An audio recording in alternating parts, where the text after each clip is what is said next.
Hi everyone, welcome back to the e Pathshala. Guys, this is Saurabh Sharma और आज हम लोग डिस्कस करने जा रहे हैं BEd pedagogy of social science के पेपर को। और ये मेरा आपके साथ आज टॉपिक नंबर 3 होगा। ऑलरेडी इस पे मैं 2 टॉपिक आपको करा चुका हूँ। और क्वेश्चन कुछ ऐसे हैं: describe the pedagogical analysis on Indian constitution and it's characteristics. ये टॉपिक जो है आपका, आप समझ सकते हो, बहुत ही ज़्यादा इम्पॉर्टेंट टॉपिक है।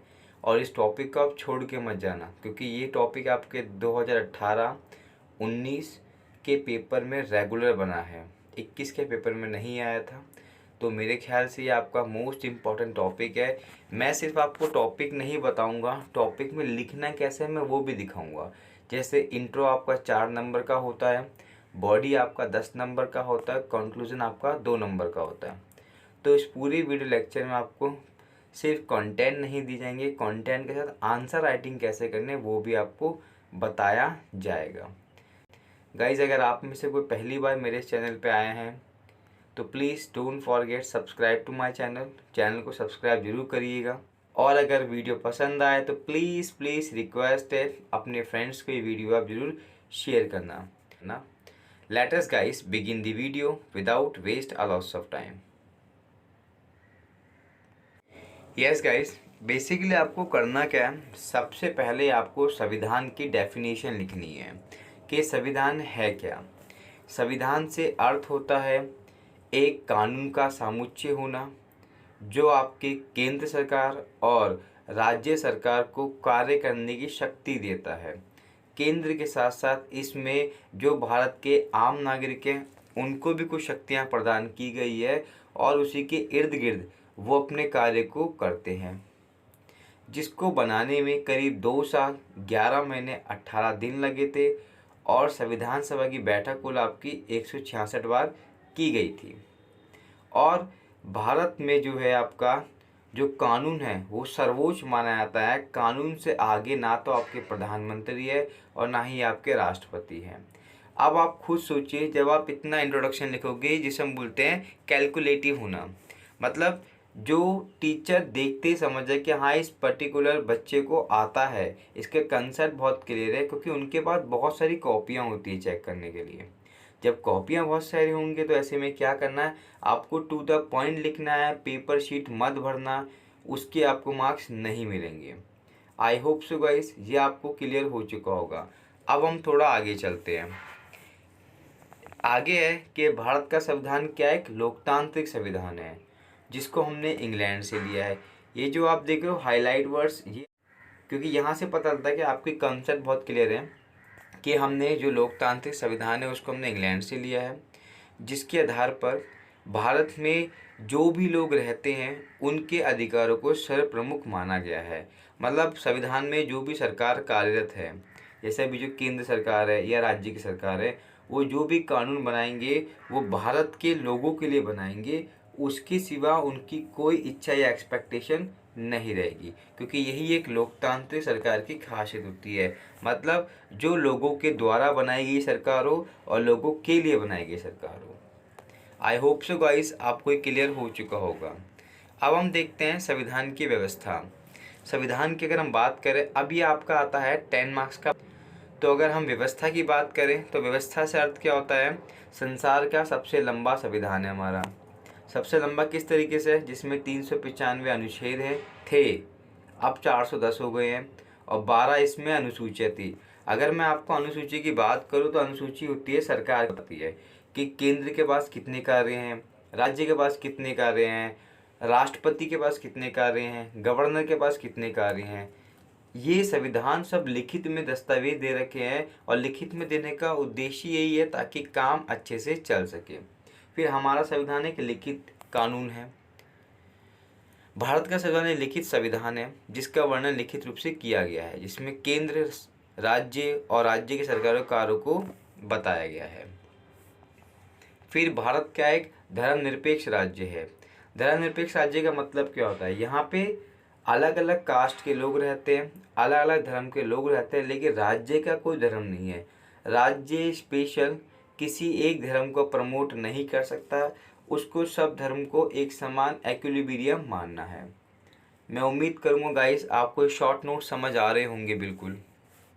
अब है इंडिविजुअल सिटीजनशिप, नागरिकता। भारत में एक लॉ बनाया गया है, 1954 में अराउंड बनाया गया था, जिसमें क्या है कि भारत में जो भी नागरिक रहेगा उसके पास सिर्फ एक ही सिटीजनशिप होगी, वो होगी भारत की। जबकि इसके विपरीत अमेरिका में क्या है, 2 प्रकार की नागरिकता है, जिसमें एक व्यक्ति अमेरिका का होगा और एक अगर मान लीजिए वहाँ का कोई जेनेवा जो वहाँ का सिटी है, तो जेनेवा का उसके पास अलग आधार कार्ड होगा और अमेरिका का उसके पास अलग सिटीजनशिप होगा। 2 सिटीजनशिप है। अक्षय कुमार मैंने एग्जाम्पल क्यों लिखा था एग्जाम में, मैंने इसी पर्पज़ से लिखा ताकि टीचर को समझ आए कि मेरे कंसेप्ट बहुत क्लियर है। अक्षय कुमार भारत के नागरिक नहीं है। क्यों नहीं है? क्योंकि उनके पास कनाडा और भारत की नागरिकता है। ऊपर आप पढ़ चुके हो, अगर किसी व्यक्ति के पास 2 नागरिकता होगी तो वो भारत का नागरिक नहीं कहलाएगा। इसी कारण अक्षय कुमार को भारत का नागरिक नहीं माना जाता। और डीप समझना है आर्टिकल 9 ये बताता है कि जिस बंदे ने 2 सिटीजनशिप ले ली है ऑटोमेटिकली भारत की नागरिकता उसकी ख़त्म हो जाती है। अब हम बात कर लेते हैं अपने मौलिक अधिकारों के बारे में, जिसको हम बोलते हैं फंडामेंटल राइट्स। इसको अमेरिका जो हमारे पास कुल 6 है, जिसमें समानता का अधिकार मतलब सबको एक समान मानना, स्वतंत्रता का अधिकार सबको आज़ादी देना, जैसे समानता का अधिकार 14 से 18 आर्टिकल में है, स्वतंत्रता का अधिकार 19 से 21 आर्टिकल में है। शोषण के विरुद्ध अधिकार, यहाँ पे क्या है कि समाज में ना तो लिंग के आधार पे और ना ही जो छोटे बच्चे होते हैं उनको जॉब वगैरह कराई जाती है लेबर के रूप में, उसका विरोध किया गया है। धार्मिक स्वतंत्रता का अधिकार मतलब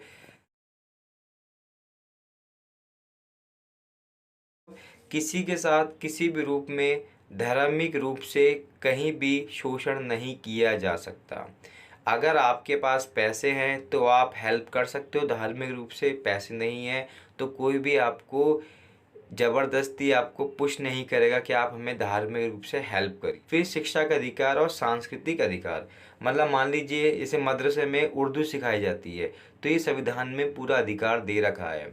आपकी कोई भी भाषा हो, कोई भी आपकी लैंग्वेज प्रेफरेंस हो, आप बच्चों को सिखा सकते हो।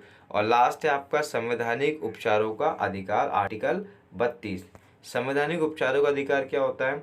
जहाँ पे अगर किसी के मौलिक अधिकारों का हनन होता है, वायलेट होता है, तो क्या वो सुप्रीम कोर्ट की हेल्प के द्वारा अपने अधिकारों को बचा सकता है।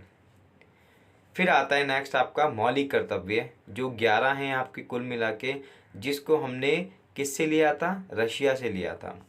लास्ट पॉइंट कि भारत का संविधान बहुत कठोर और संविधान में कुछ ऐसे संशोधन हैं जिसके द्वारा साधारण बहुमत से संशोधित इसको किया जा सकता है। वहीं दूसरी ओर कुछ ऐसे अनुच्छेद हैं जिन्हें संसद के दोनों सदनों के द्वारा संशोधित किया जाता है। मतलब कुछ तो सिंपल से लॉ है जो आसानी से केंद्र के द्वारा बना लिए जाते हैं, जबकि कुछ ऐसे कानून होते हैं जिसमें राज्यसभा और लोकसभा दोनों की भूमिका बहुत इम्पोर्टेंस हो जाती है। और लास्ट में आपका मन चाहे तो आप लिखिए इसको, नहीं तो आप छोड़ सकते हो। मैंने इसको डिस्क्राइब किया था कि संविधान की कमियां क्या हैं, कि विश्व का सबसे लंबा संविधान है जिसको मेंटेन करना रैली में आसान नहीं है। फिर काफ़ी कठोर और लचीला संविधान है, जो मैंने आपको ऊपर बता दिया वही पॉइंट आपको यहाँ पे नेगेटिव रूप में बताना है। और संशोधन बहुत ज़्यादा इसमें कर रखे हैं। फाइनली में आपका 2 नंबर का बचता है निष्कर्ष बेसिकली कैसे करना है कि संविधान काफ़ी ज़्यादा ज़रूरी है व्यक्तित्व विकास के लिए। इसका उपयोग करना संवैधानिक रूप से या कानून के रूप से अनिवार्य माना जाता है। मतलब जो आपने समझा है वही आपको निष्कर्ष लिखना है। निष्कर्ष मैंने ये आपके लिए छोड़ा है। गाइस वीडियो पसंद आई हो, वीडियो लेक्चर बहुत अच्छा लगा हो तो प्लीज़ चैनल को सब्सक्राइब करना बिल्कुल भी मत भूलना। और आपसे रिक्वेस्ट है इस वीडियो को अपने फ्रेंड्स को भी आप ज़रूर शेयर करना। बहुत जल्द नई वीडियो में लेक्चर में मिलेंगे, तब तक के लिए good bye and take care.